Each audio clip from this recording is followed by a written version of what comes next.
Tonight's story is brought to you by PhoenFx. PhoenFx is a 501c3 nonprofit dedicated to helping charities with fundraising by providing them with the most innovative scarehouse and walkthrough events. They have created fully adaptive environments for the sensory sensitive so that everyone can enjoy the experience. For more information on PhoenFx and their services, please visit them on the web at www.phonfx.org.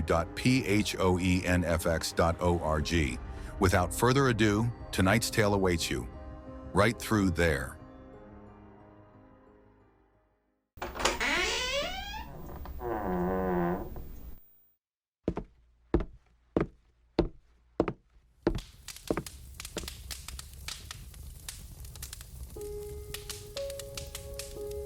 Welcome, my friends. Come, sit around the fire and let me spin another tale for your amusement. These tales, I tell you, these nightmares found only around the fireside, speak of many things, things which cannot be explained.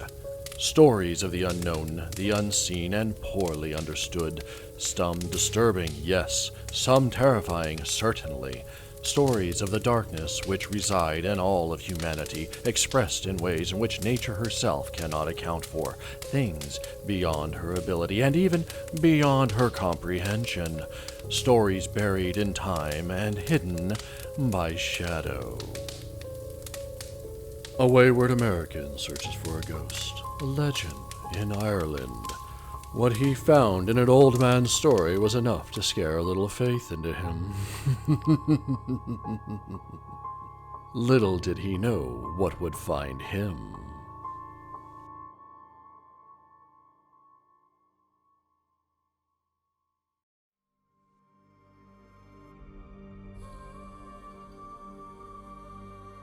An American stood in front of Reginald's Tower in the town of Waterford upon a hill at the branch of what used to be St. John's River, and now known as the Mall, and the river sewer. The tower was easily 5 times as old as his home country. As legend goes, Prince John of England rebuilt the ancient Viking stronghold in the 12th century as part of Waterford's defenses. For those who knew what to look for, and the American thought he did, there is, at the base of the tower, carved into the stonework, a tree. Directly in front of that engraved tree, inset into one of the bricks, is a brass round with a cross carved into it. But one would only know that if they moved the stones which lay on top of it. The American kneeled down next to the pile of stones and reached out to take one off the plaque. An old Irish voice sounded from behind him. "I wouldn't be removing that stone, sir. It's there for a reason." The American turned. He saw a weathered face framed by short gray hair under a flat cap. 2 old brown eyes looked sternly through round, black-framed glasses at him. An arm, exiting an Aran-knit sweater under a tweed blazer, held a blackthorn cane. The other hand rested inside a pocket. Brown twill pants and an old pair of well-worn brown leather shoes completed the host and home of the voice. "I take it from the look on your face that you don't know why the rocks are there. And you know nothing of this place. Stand up, boy. You're making my knees ache." The American stood, and they both found a wall to lean against. "That's not just a pile of rocks in front of another larger pile of rocks." The old man started. "John Lackland rebuilt that for a reason, just as those stones are there for a reason." A cold breeze wafted in from the river and made the American shiver. The old man laughed. "Shivering already? I have yet to begin my story." The old man shored up his coat around him and gave a little cough to clear his throat. "About 1,000 years ago, when all of Ireland was a land of chieftains, regardless of what feckless overlord claimed to be ruler, and before Waterford was even known as Waterford, back when the Norse were still calling it by their own name, there was a right pretty young Colleen. She was the daughter of a man known for his love of gold and riches, a local chieftain himself, always looking for ways to fill his strongbox. To him, his daughter, a true beauty, was just another way to add to his pile of loot. Sure, she was head over heels in love, so she was. With a peasant boy no less, 'twas him she fancied, and he was fair mad about her too, so he was. They spent many's the day together, and the love between them, it only blossomed so it did. But her father, well, he wasn't one bit pleased, you know. He saw no good in a peasant lad for his daughter, not a bit of it. But sure he knew a chieftain, a lad with land and herds galore. This chieftain and his family, mind you, were known for their cruel ways and the vast wealth they had. The wealth, that's what drew the man in. So he snuck off one night with a proposal for the chieftain. The chieftain, he agreed to the terms, a gift of land for the dowry full of herds and peasants. And the two of them, the man's daughter and the chieftain, would be married in a fortnight, so they would. The old man adjusted his position on the railing, rolling his shoulders and shuffling his feet before continuing. The wedding was beautiful. The bride was dressed in red and gold, with a veil to hide a face stained by tears. The church was filled with people from both villages, but it was not a joyous occasion. Most felt the pain of what the poor bride would be experiencing in the coming times. They knew of his reputation, and a well-earned one at that. The happiest person in the pews was the girl's father, counting his shillings as the vows were being exchanged. The peasant lad wasn't allowed in the church, mind ye, and he stood at the window staring in. One sound, and only one sound, could be heard above the church bells, the breaking of their two hearts. The chieftain kept her locked away in that very tower before ye. Back then, 'twas in ruins, and a grand all tree grew within its walls. The topmost floor and a staircase were all that was left of the Owl Norse outpost. And so she frittered her days away, just her and a handmaiden, in that cold stone prison, longing for the freedom and the peasant lad she once had, with only an odd visit from her husband to be getting a son. One day, on one of those visits, the maid was ordered out. No son would be produced that evening, and the next morning, when the maid returned, she found the body of her mistress cold and laid out in front of the tree, growing within that very tower. She ran, but found no help. The peasants buried her at the foot of the tower, under the roots of the old ash tree. Though her father was informed of her passing, the grave only received one visitor, the young peasant lad, and he'd visit it every day. 'Tis said he wept over her, and his tears soaked the ground of her earthly bed. 'Tis also said that as his tears reached her, those tears filled with despair and anger and prayers for revenge, for justice for his poor lass. When those tears reached her, the ground would tremble, and no grass or flowers grew over her. The old man's gaze grew intense. The American shifted uncomfortably. And that, my boy, is where the story begins.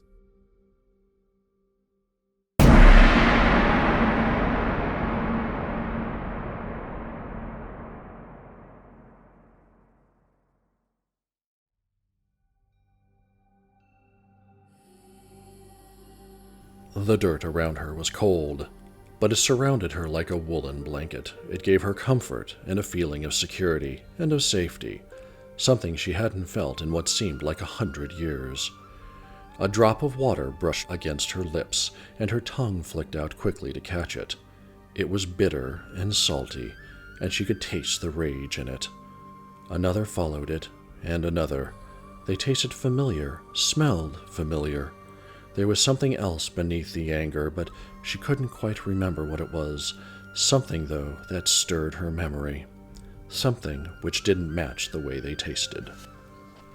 The water warmed her body. Her eyelids flittered in the dirt. Her fingers and toes twitched. Her body began to ache, but it was infused with a new will. She must move. She knew, perhaps instinctually, it was time to throw off the blanket and expose herself to the air, and so she began to dig. The dirt parted before her. Tree roots gave her hands and feet support. Her body glided past the rocks and the worms and sticks and ants and all manner of dirty things. But then her hand touched something different. Something tickled her wrists and cooled her fingers. Suddenly, there was no more resistance. No more woolen blanket to fight against. First a hand, then an arm, then another hand and arm. Both hands found solid ground. she placed her feet on the roots of the great old ash tree and pushed herself up. Her head broke through the grass, each blade tickling her nose, her cheeks, her chin the same way they tickled her wrists and elbows. The ground parted further and allowed the rest of her body to escape the earthen confines beneath the old ash tree. She kneeled before the tree, looking around her.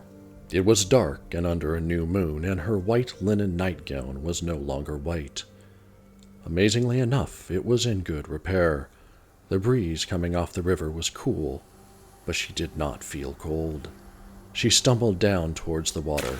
She could see no reflection in the darkness, but knew she must be covered in dirt. She entered into the river and washed the dirt off her skin. It felt good to be clean, to have the last vestiges of dirt swept away by the gentle currents of the Sur. She stepped out onto the banks again. Her nightgown was back to white, but a brighter white than she had ever seen it before. It seemed to glow with the light of the moon, a moon not currently present in the sky above. She walked back to the tree, to the tower, and her nightmare returned to her. She remembered faces and things and places. This place and the man who put her here. He was, as she remembered, her husband, the man her father sent her to. She heard his voice in her memories, the terrible things he said and the terrible things he did, and the terrible people with him. And these memories warmed her blood. Her lips curled back away from her teeth. Teeth she found to be far more of an animal's teeth than those she remembered having. And then she heard voices from a far-off place, and they said his name. She turned in the direction facing down the dirt and stone path. There were many buildings, both of stone and of wood, but the voices seemed to be emanating from a single stone structure down farther from the rest. She started walking. The chieftain sat with his family and several maids in various states of undress, and were enjoying the night's festivities. He had just married again, and his wife was safely locked away with a maid in another section of their keep.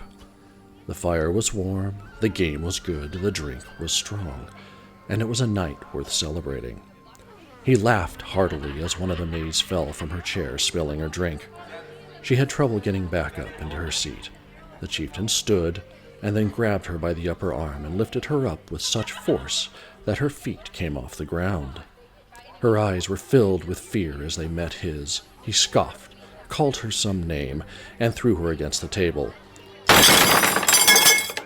The others laughed as she tried to regain herself. Another drink was brought to her. She had heard his laugh. She knew that laugh.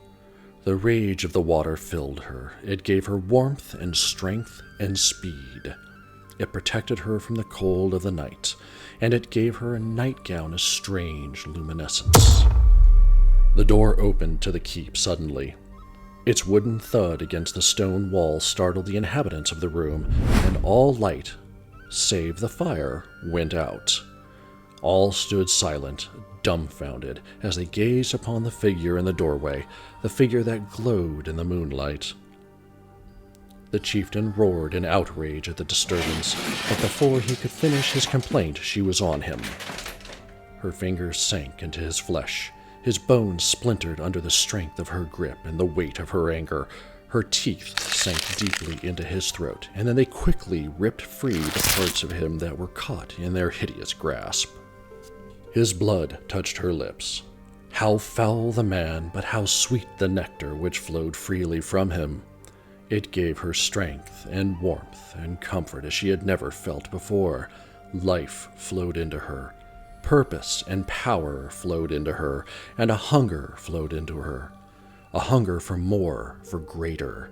She saw before her a world where she was master, and where justice, if she wanted it, would be hers.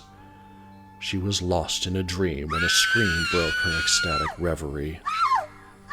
Blood dripped from her mouth, and the chieftain's body fell to the floor. No longer was she alone with the chieftain. The others had come back out of the haze and into view. A look of horror was laid upon each face in the room, except for the one who screamed. She laid there, covering her eyes and sobbing. She turned from them and towards the door.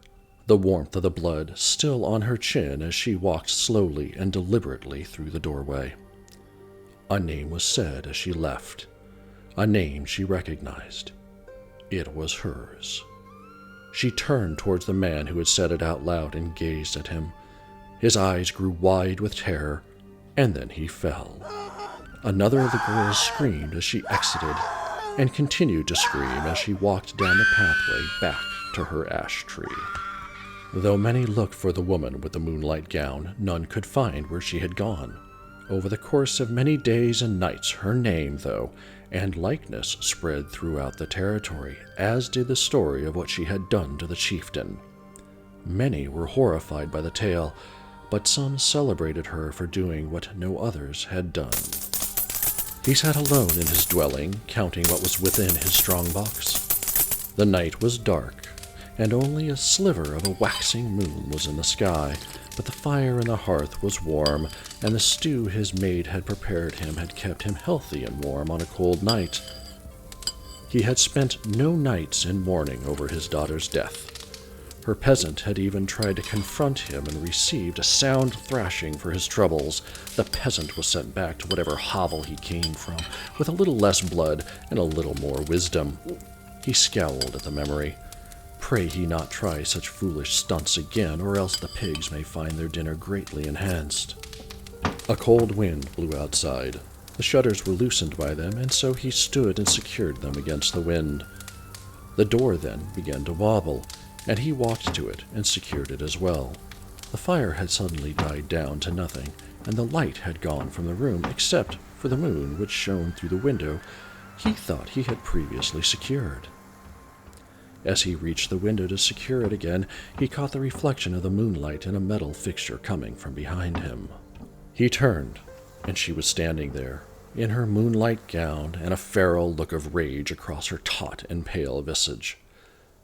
She was still beautiful as she stood there in front of him, but this could not be. He had heard the story of how she died and how the peasants had buried her near that tower, and he believed the stories. He believed she was dead, and yet here his daughter stood.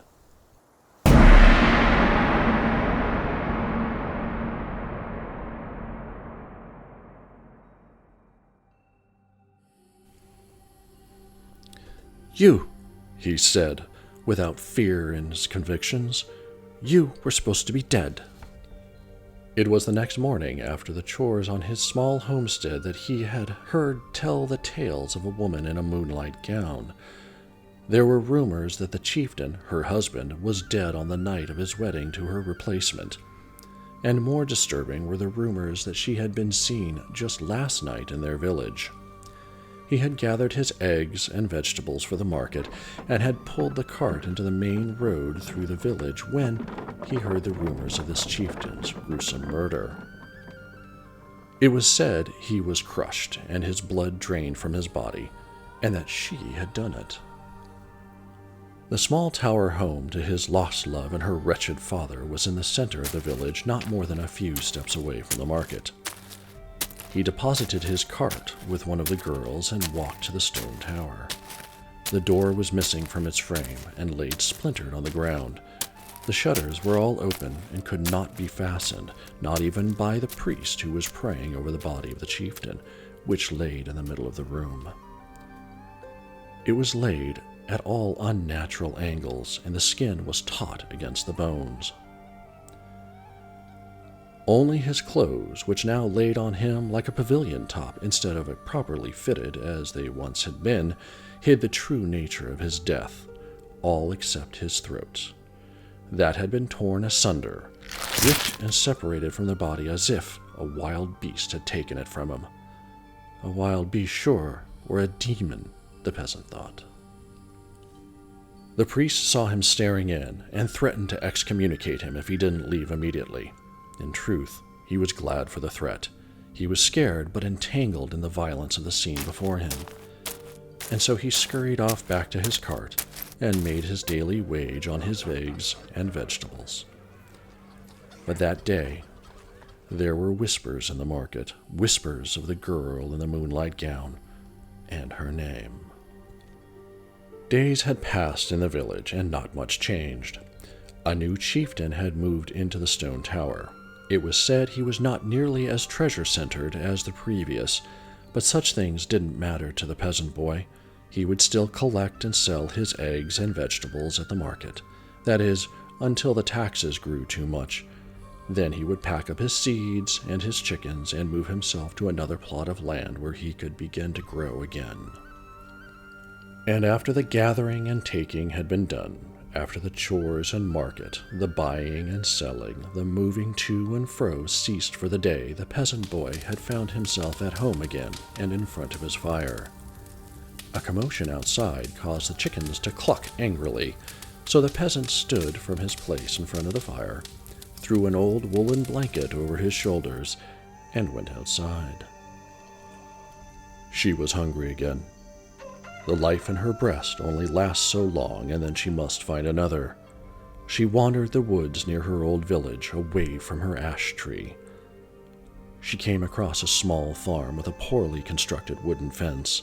A small hut stood at the far end, and even smaller wood structures stood closer, filled with chickens. The night was cold, and the moon was waxing towards, but not quite full.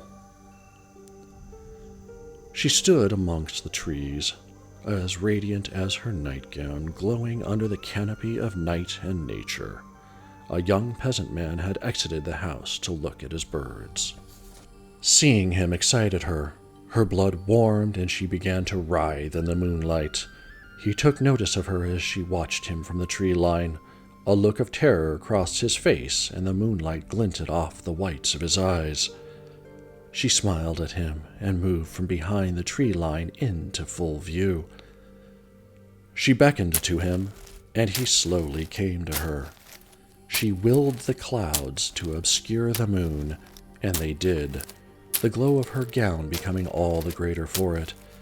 And like a moth to a flame, he came to her. She opened her arms to him, and he moved into them. She saw he was crying, and she tasted his tears as she embraced him. They were familiar.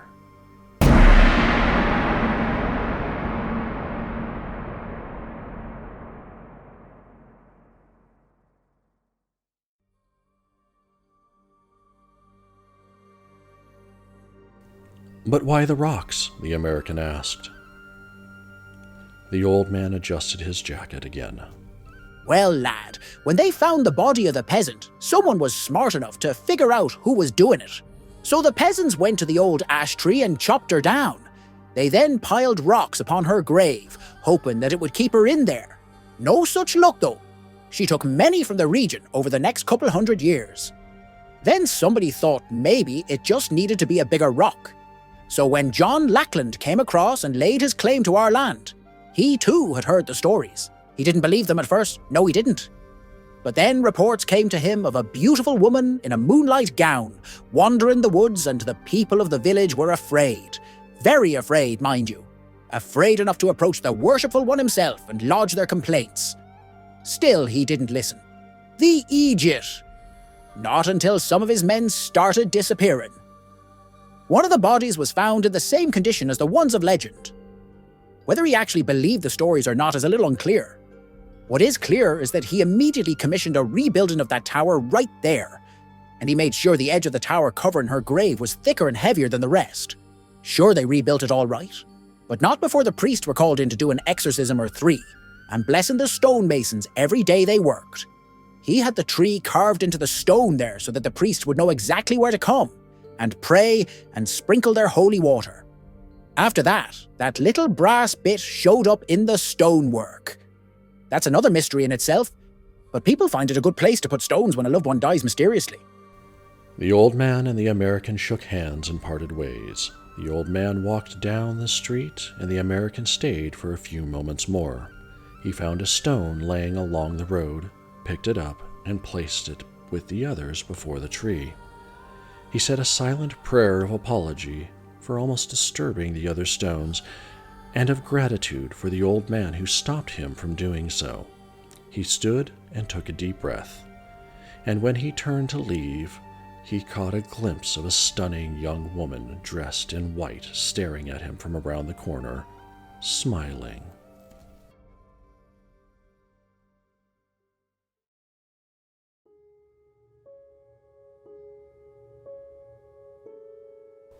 A tale old as time. Woman finds love, woman loses love. A woman gets married off by her father and then gets killed. And then she gets revenge. And an eternity of hunger. Good night, my friends. Until next time.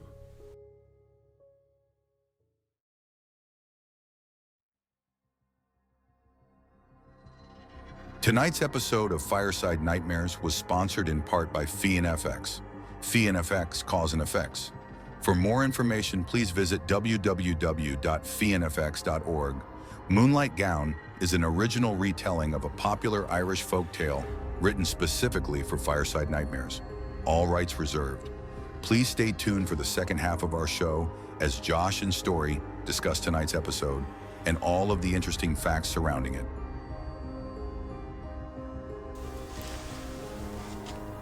Good evening, everybody, and thank you for joining us for tonight's episode of Fireside Nightmares. Tonight's story, of course, was Moonlight Gown, and it's based on an Irish myth of the Durdu, a cursed female bloodsucker roaming specifically the area of Waterford in Ireland. Now, the first thing that you will notice is that the chair to the left of me is occupied not by Miss Story, but Mr. Bones. Hello, Mr. Bones. Wave to everybody. No, don't be shy, Mr. Bones. Well, nonetheless, unfortunately, Miss Story could not be with us tonight, not through her own doing, mind you. This is the second time we've tried to record this podcast. The first time was replete with just technical issues, video, sound, all of that. A lot of it I didn't catch until post-production when everybody had gone home and I was kind of reviewing everything and doing a little bit of editing here and there. And what I found was just completely unacceptable. So we're going to try it again. Give you a little bit of information. There won't be that pithy dialogue between Miss Story and myself this evening. Mr. Bones does not have a whole lot to say, clearly. So we're just going to go through, and I'm going to give you some information that I have found in my little bit of vampiric research for the show. Some of it's kind of interesting, some of it not as much, depending on how well-versed you are in vampire lore. None of this, of course, is 100% fact. I can't prove any of it, but it makes for a good story.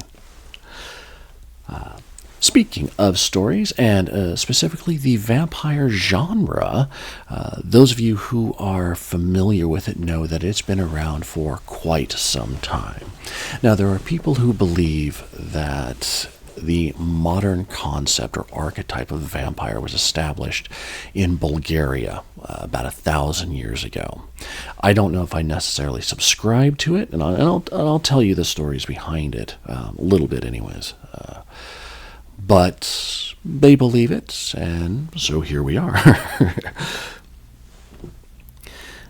Now, back in Bulgaria, again, about 1,000 years ago, stories started to emerge with a Bulgarian term, the Bulgarian term for vampire. What that is, I don't know, but apparently it translates out roughly to ghost monster.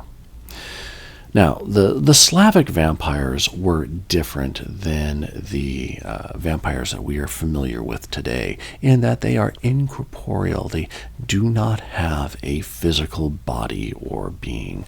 So they were far more,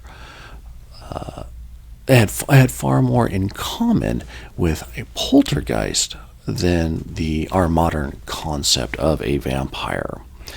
They were known for running around villages and spreading diseases.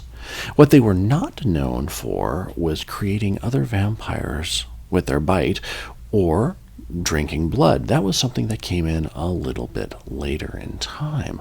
But what we do know is that the ancient Germans, before Germany was called Germany, did a lot of invading, taking over land, resources, people, things like that. Fun stuff you did back 1,000 years ago. Put hairs on your chest. Real coming of age stories. But when they did that, they not only took over land and other fun things there, they brought back stories, folklore, and of course, this Bulgarian vampire, the ghost monsters, are a part of that lore that they brought back, and we can trace to a certain extent, or at least certain individuals who study it, the folklorists, can trace a very defined line from Germany to France, and then these stories having their own spin on them, traveling from France to England, from England to the Americas. Now, it's reputed that the first use of the term vampire in the English literature was about 1732. I'm always a little leery when somebody gives an exact date without the example as to where they got that date. But as you'll see, it's right about right. I did find an interesting note on our blood-sucking friends from Mr. Corey Hall, who is an associate professor of history at the Ashland Technical College in Kentucky. He's also a horror writer in his own right. And he writes, in the 1700s, human blood was believed to possess medicinal qualities and was widely consumed as a medicine throughout Europe and the Americas by people at all levels of society. Today, historians call this medicinal cannibalism. Blood was cheap in cost due to the common use of bloodlettings as a physician's tool. Blood was believed to be the vessel of the human soul, and by imbibing blood, one imbibed life. What better medicine than a liquid with the residue of the human soul inside? Human blood was prescribed for everything from epilepsy to failing eyesight in the 1700s. The vampire of the West, therefore, was medically savvy and, well, dead, of course. It came to be believed consuming blood would restore life. That detail alone moves us away from the ghost monsters of the Bulgarian flavor and much closer to the Dracula archetype that we are all most familiar with. But the legends go back further than that. First actual recording of blood-sucking creatures was on pottery. Pottery found in Persia and ancient Mesopotamia. On this pottery on these pottery fragments, there were pictures of blood-sucking creatures. Now, I'm assuming they were humanoid in nature, but maybe just humanoid enough in their depictions. Now, and I have to say that these depictions must have been pretty detailed for that old of pottery to be able to tell the difference between, say, drinking blood or drinking water or drinking wine or some other intoxicating liquid. But nonetheless, that is where they have found it. In Babylonia, ancient Babylon, we also hear tales of a little young miss by the name of Lilitu, L-I-L-I-T-U, Lilitu. Lilitu, who was known for drinking the blood of babies. That just, I gotta tell you, drinking the blood of babies, there are a lot of people you could drink blood from? Is it that babies just aren't putting up a fight? I mean, is this the typical, taking candy from a baby thing? Or is it the innocence? I don't know. If I had to guess, it was a way of demonizing a certain segment of the population, and drinking blood from babies just sounds really, really bad. But on the other hand, if you think about it, babies tend to be unspoiled, so if you want the purest blood with the purest soul, and if that's what you believed, then yeah, it would make sense. It's gruesome. Certainly not something I would want to partake in. But then again, something about the thought of drinking blood just kind of churns my stomach. It does. Lilito takes an interesting transformation, though. When you just do a quick hop, skip, and a jump over to a different group of people, the Hebrews, you find that in their version of demonology, or their reportings on and recordings of demons and demon activities, Lilito's name gets transmuted, if you will, changed into something far more familiar to a lot of people, the name of Lilith. Now, for those of you who may not know who Lilith is, according to the Judeo-Christian traditions, Lilith was the first wife of Adam in the Garden of Eden. Now, where Eve was munching on fruit from the trees of forbidden knowledge, Lilith just refused to be subordinate to Adam. And I guess that didn't make Adam terribly happy. And it certainly didn't make God happy at all whatsoever. And so God came down like a mad landlord and threw Lilith right on out of the Garden of Eden, leaving poor Adam to be alone again. This is where Lilith takes a different turn. After she is cast out from the Garden of Eden, she's walking around in that big sandy desert on the outside, and she says to herself, I need a job. And I need a job fit for me. I mean, if they're gonna tell me I'm a bad person and throw me out of the only home that I ever knew, well, then I'm probably going to be that bad person. And so Lilith sets out to become the queen of demons. Clearly, she was successful at it, because that is her reputation.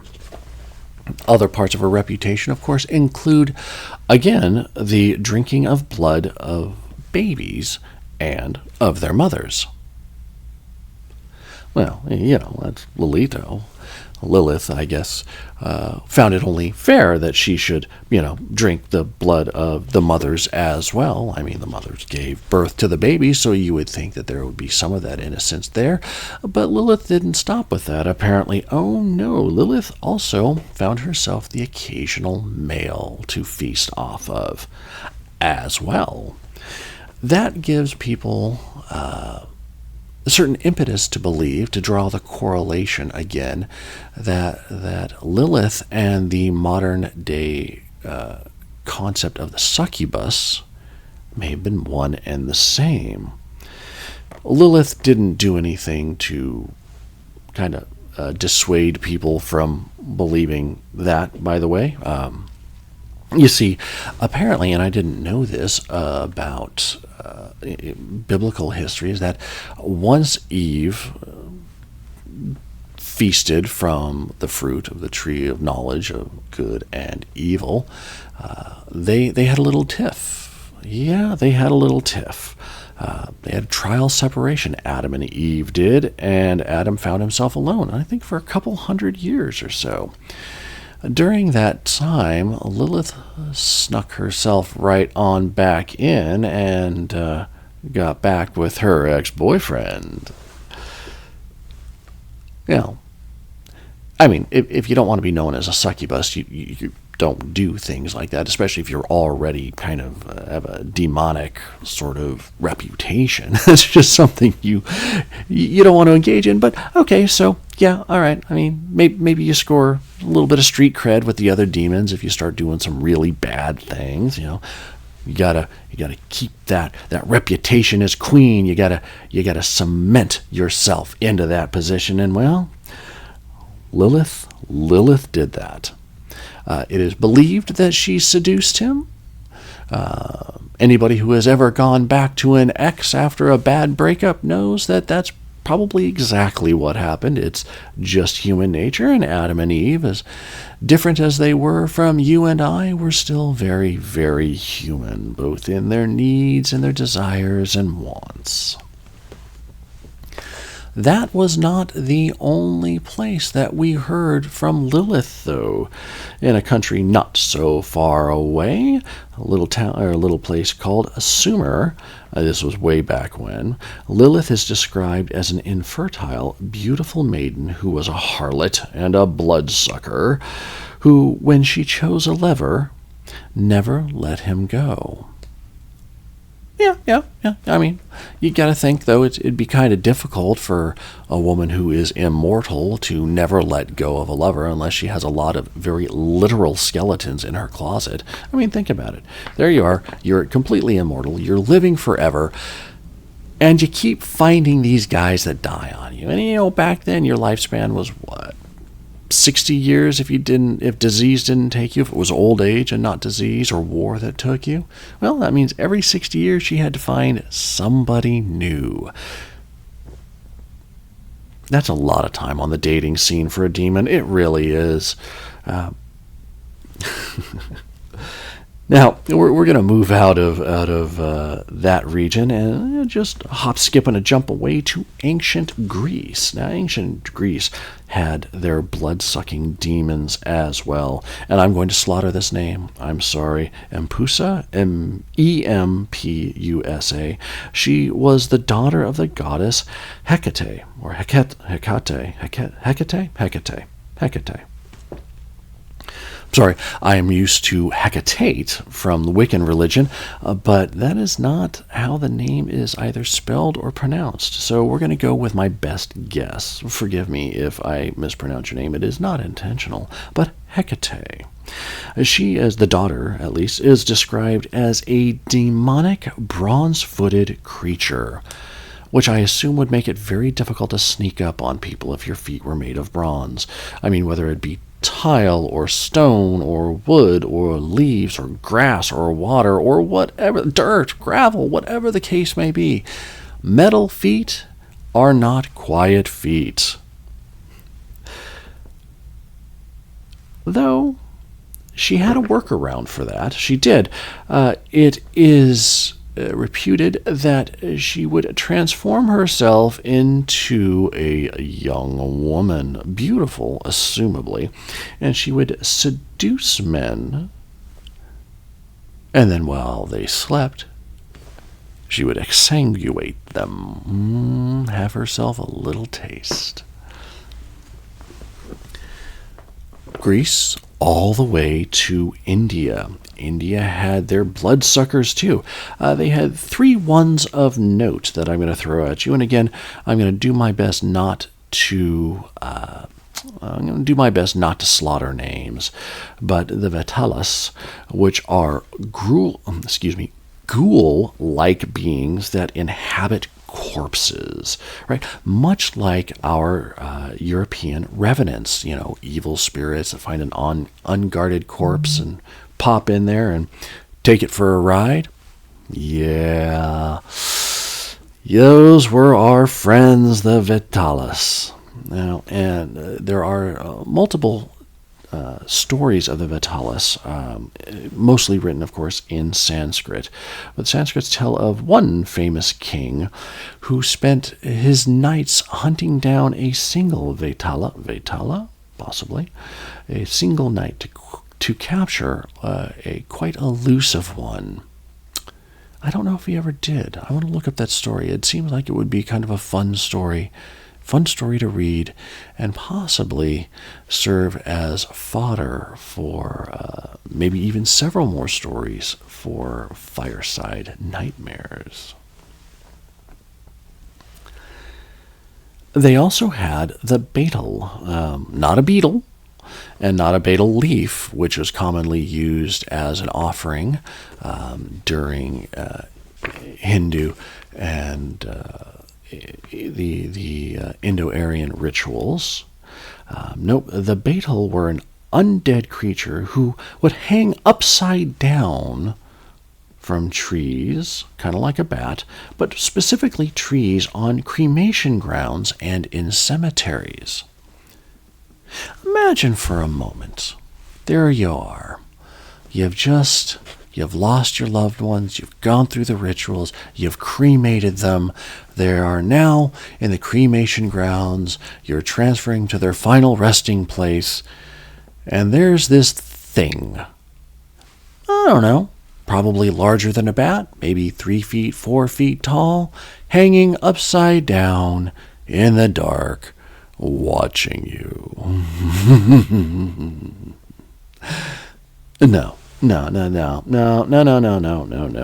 I would be doing all the cremation stuff during the day, light time, lots of people around me. I would not want that little bugger watching me as I was trying to lay to rest the final rest for my loved ones. That would just freak me out. Well, you also have, and finally, the last one I'm going to cover in India for right now, the Pisacha. And they are the returned spirits of evildoers, or those who died insane, who also bear some vampiric attributes. Now that's kind of sad, I can see the evildoers kind of, bad guys returning as vampires, but just the insane. Think about the world today if that were 100% fact, 100% right on. How many vampires would we be dealing with in the next 10 years? Seriously, because there's a lot of crazy folk out there right now. And not in a good way. Yeah, well, I think we'll probably move on to the next one because there's only so far I'm going to be able to take that particular jokes. But anyways, so now we're looking at, we've seen the stories from basically all over, and they have these vampire stories from all over, Asia, UK, Iceland, Turkey, Spain, they've got them, Sri Lanka, obviously the Americas as well, Africa, the Philippines, Ireland. We've heard several stories from Ireland, or there are several stories from Ireland. We've heard one just tonight about it. But when you're talking about popular literature, the vampires really explode onto the scene as vampires in the 18th century. One of the first ones out there was a German poem by the name of, obviously the German version, but The Vampire, and it was written in 1748 by Heinrich August Asumfelder. It was a story, or a poem, but about a man whose love is rejected by a respectable and pious maiden. He then threatens to pay her a nightly visit, and during those nightly visits, drink her blood by giving her the seductive kiss of the vampire, just to prove to her that his teaching, his love, his way of being is better than her mother's Christianity. If that was the case, he would not have need to make the threat. There was another one. The Bride of Corinth was written in 1797 by Goethe. It is a story about a young woman who returns from the grave to seek her betrothed. A little excerpt from it. From my grave to wander I am forced, still to seek the gods' still to seek the god's long-severed link, still to love the bridegroom I have lost, and the lifeblood of his heart to drink. I probably could have read that better, but you get the point. The craze went right into the 19th century, or the 1800s, and boy, it started taking people by storm. They loved this horror genre then. Samuel Taylor Coleridge wrote a poem called Cristobal. It was written between 1797 and 1801, but it wasn't actually published until 1816. The heroine, Cristobal, is seduced by a female supernatural being called Geraldine, and she tricks her way into Miss Cristobal's residence. Now, Coleridge never finished the poem, and some argue, think about it, the precursor to fan fiction, but some argue that his intended plot had Geraldine eventually trying to marry Cristobal after having assumed the appearance of Cristobal's absent lover.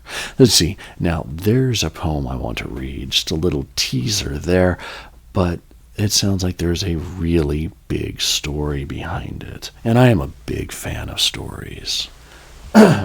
Excuse me.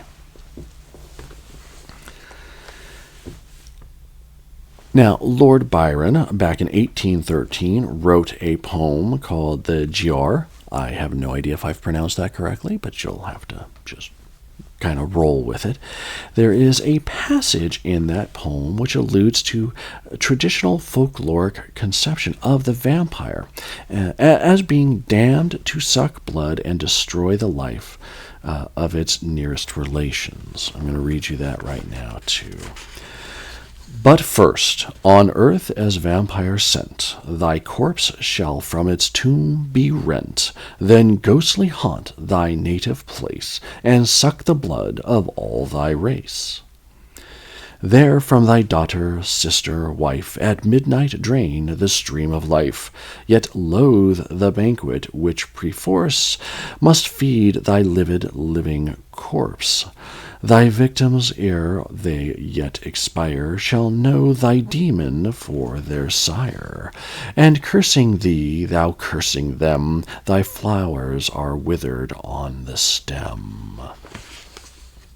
That is fantastic. That is absolutely fantastic. And it very clearly lays out the archetype in poetic verse, but the archetype of the modern vampire. But that wasn't the only piece of 1800s literature regarding vampires. Obviously, and arguably the most famous was Bram Stoker's Dracula back in, I believe it was 1897 is when it was written, although I don't think it was published until later. Now, Bram Stoker never traveled to Transylvania or any other part of Eastern Europe. And in fact, there have been some people who believe that, and so I shouldn't say in fact, but there are people who believe that our fictional Count Dracula, would be in more of a modern-day Romania and Hungary, and not in Transylvania. Okay, well, all right. Is it possible? Sure. His castle still exists. Do we know where that is?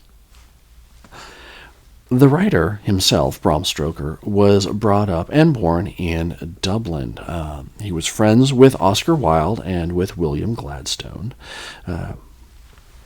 He was, politically, he was a liberal and believed in home reign. That is to say, he wanted the Northern Ireland to be returned back to the Irish.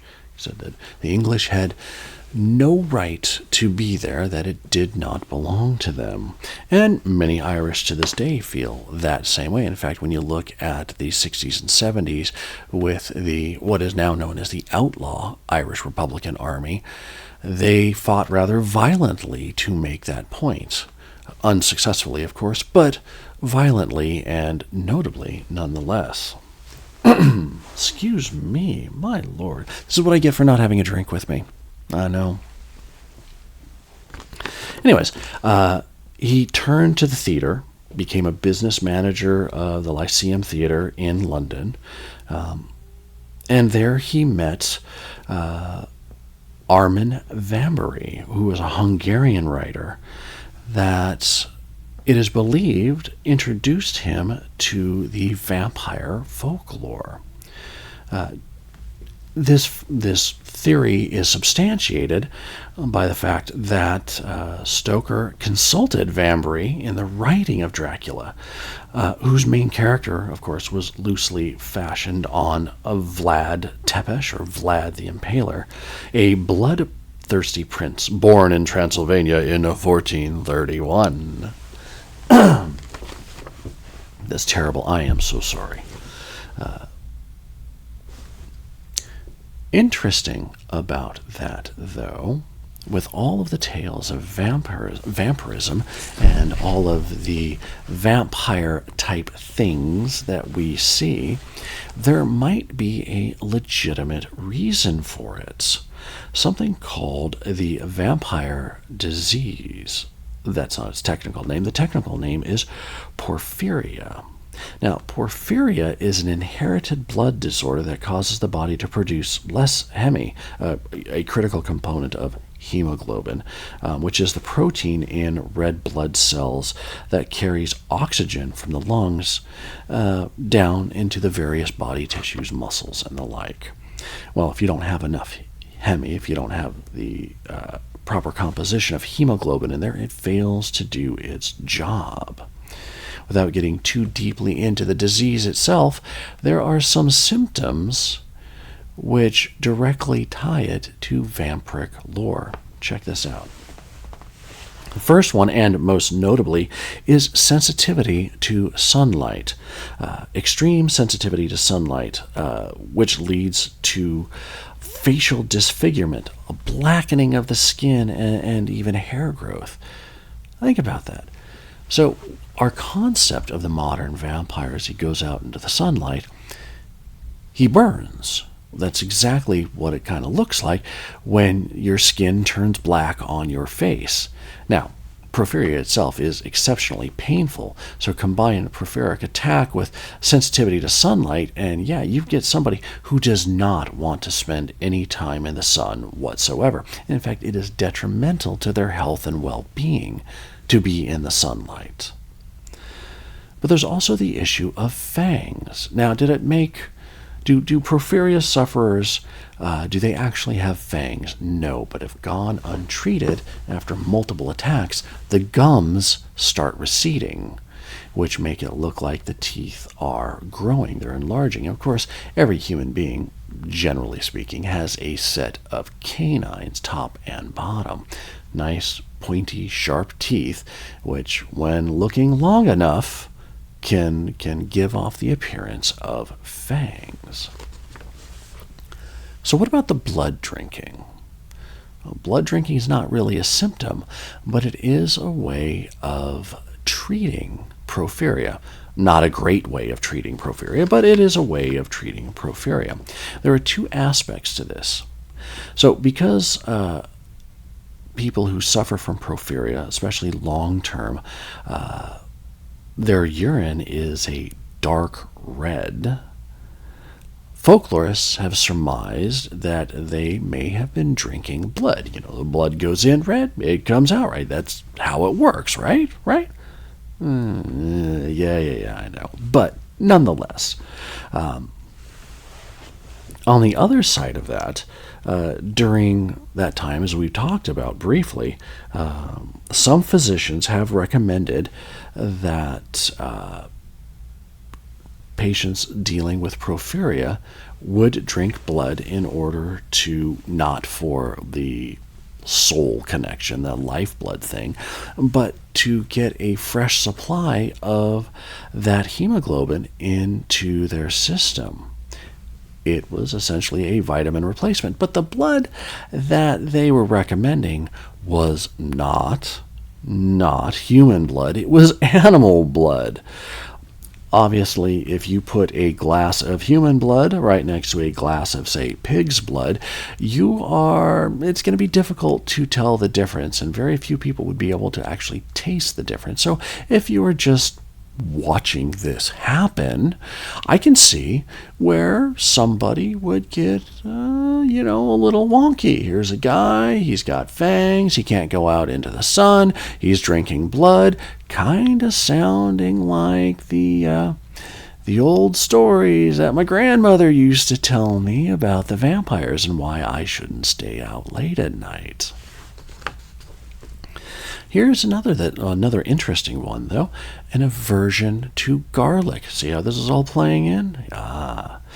The theory is, though, that the sulfur content of garlic could lead to an attack of porphyria, which, of course, leads to some really acute pain. Now, if you were suffering from porphyria, which gave you a sulfur sensitivity, and that sulfur caused pain, and there's a lot of sulfur in garlic apparently, wouldn't you want to avoid garlic? Not just the taste. Some people are sensitive, as we see with red wine and the tannins. Some people can't even smell the red wine without a migraine starting, and so they avoid it at all costs. Well, if you get the same sort of symptoms with garlic, you would do the same thing, would you not? Avoid it at all costs. So here we are, have a sensitivity to sunlight, so you don't get out, you get real pale, you get your fangs, you get your blood drinking, you now have an aversion to garlic. That brings into more of, correlative issues. Now, these aren't really symptoms, but these are things that may stem from the symptoms, a combination of the symptoms. How about that whole reflections not seen in mirrors? Well, if you have porphyria, and you've been out in the sun and it's blackened some of your skin, and otherwise you're kind of a pasty pale complexion because you don't have enough red blood cells and you don't have nearly enough sunlight, and obviously the facial disfigurement in general that porphyria causes, you may want to avoid mirrors at all costs. I know I would want to. Why would I want to look at myself in that state? Not when I can remember myself as the beautiful being you see before you today. Okay, so we've got the not being able to see yourself in a mirror, right? Maybe you're not actually not seeing yourself in a mirror, but you just choose to not see your reflection. That's fine. How about fear of the crucifix? Well, that one comes into play on a slightly different level. You see, during the Spanish Inquisition, that little tiny time span between 1478 and 1834, over 600 vampires, people accused of being vampires, were reportedly burned at the stake. These are the ones that they have recordings of. Now, some of these accused vampires were probably innocent sufferers of porphyria. That would give porphyria patients really good reason to fear the Christian faith and any of the Christian symbology. It has nothing to do with the crosses burning them, but it does maybe have to do with the people behind the crosses burning them. So obviously, you see there are elements of the modern day vampire that can really play out, or really do play out with sufferers of porphyria. That doesn't mean that 100% of all vampires that we have heard of suffered from porphyria. I'm sure that there were just some naturally crazy people out there that did some naturally crazy things, and maybe they weren't crazy. I mean, you look at Vlad Tepes, Vlad the Impaler, even if you take away the whole vampire thing, he did some pretty extreme things to protect his home country, including impaling like a third of the population. Really gruesome when you think about it.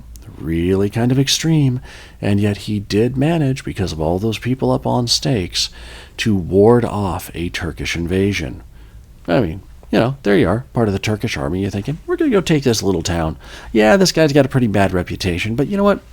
His country's ours. And then you begin your march and you ride on up there, and suddenly you see streets lined with people up on stakes.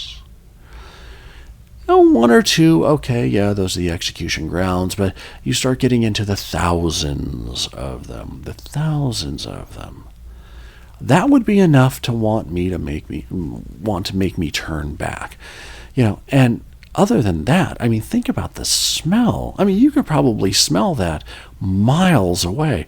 That is not a pleasant smell. Anybody who's ever left, raw meat in the fridge for too long and had to throw it out, and it was like a week until the trash came. When you lifted that lid, that was horrendous. Imagine that times 30,000. That's just really gross. I mean, it'd turn your stomach. And then you see it up in front of you. That would definitely make me want to turn on my heels and go back home. Well, the Turkish army apparently agreed with that. Let's see. Anything else? Let's see. Interesting little factoid. Obviously, we talked about the acute attacks of porphyria being associated with considerable pain. And there are apparently both mental and physical disturbances associated with it, obviously. This condition has been ascribed to the English King George III, although subsequent analysis has shed some doubt on the porphyria as the cause of his quote-unquote madness. Well, my friends, I think that is it for the show today. I want to thank you for joining me this evening, and Mr. Bones over there, keeping Miss Story's seat nice and warm. I hope that you got some little bits of tidbits that you can take with you, or maybe just enjoyed the story Moonlight Gown. Thank you again for joining us. Good night, and I cannot wait to see you again for our next episode. The second part of tonight's presentation of Fireside Nightmares was sponsored by Everbright Solutions. When you need your lighting display done by professionals and done right, Everbright Solutions is there for you. Find them on Instagram at everbright_solutions_LLC, and also by Retakes. Retakes is a leading manufacturer of service calling systems, guest pager systems, tour guide systems, window intercom systems, conference devices, FM transmitters, and radios. Find them online at www.retekess.com. Be sure and listen in next time for the next installment of our salute to Irish folklore. These stories, drawn directly from the Emerald Isle's long and fascinating traditions, are sure to curl your toes and make you think twice about walking home from the pub alone.